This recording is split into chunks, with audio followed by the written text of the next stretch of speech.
这只金毛被主人扔进猪圈和猪同吃同住，主人心情不好就会对它拳打脚踢，它的左眼也在主人的拳脚下失去了光明。尽管被主人如此狠心对待，温顺的狗狗始终没有反抗，这是它刻在骨子里的忠诚与顺从，依旧笑着面对最爱的主人。然而主人却不顾昔日的情谊，将它扔进肮脏的猪圈。狗狗为了能够活下去，只能吃下让它作呕的猪食。可即便是难以下咽的食物，主人也是限量供应，这让狗狗根本无法从强壮的母猪嘴下夺食。委屈的狗狗只能躲在角落里，幻想着从前和主人在一起的欢乐时光。它选择这种方式麻木自己，却被母猪一把拉回现实。面对着现实和幻想之间的落差，它一度陷入深深的自我怀疑。它根本不明白主人为何抛弃自己，又为何会对自己如此狠心。金毛似乎认清了现实，它选择自暴自弃，似乎失去了对生的渴望。然而每次主人前来放粮，都会激起狗狗内心的涟漪，这让狗狗以为主人回心转意。它扒拉着墙角，不断请求主人带自己离开这里。然而这一切都是狗狗的一厢情愿，可它却始终不愿相信主人抛弃了自己，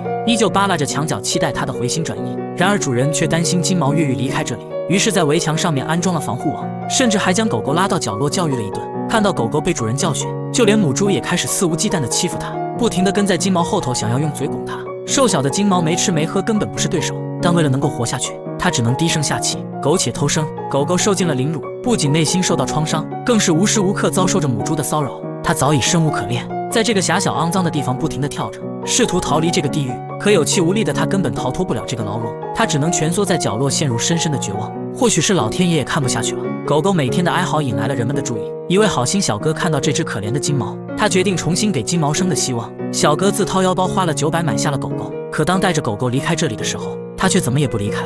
或许他的内心还是对主人无法割舍。在小哥的安抚下，金毛被小哥带回了家中。小哥立马为金毛进行了检查，狗狗也是十分温柔地看着小哥，这让他再次想起了自己的主人。经过检查发现金毛没有感染传染病，然而他的眼睛感染严重，没有得到及时的治疗而永远失去了光明。由于全身满是泥泞，浑身充满了恶臭，即便小哥洗了2个多小时，身上的味道依旧难以消除。但好在金毛十分配合，真的很不理解，如此聪明乖巧的狗狗，主人怎么舍得将它扔进猪圈啊？小哥给金毛取名蹦蹦，还给它在角落铺设了新床。然而金毛却小心翼翼，他的内心早已满目疮痍，面对如此舒适的环境，却始终不敢相信。但在小哥的耐心诱导下，金毛终于放下了防备，接受了小哥的好意。几天后，蹦蹦在小哥的照顾下变得阳光自信，脸上总会挂着温暖人心的笑容。原来被爱是真的可以变得如此美丽。他在猪圈的苟且生存，原来是为了遇见更好的主人。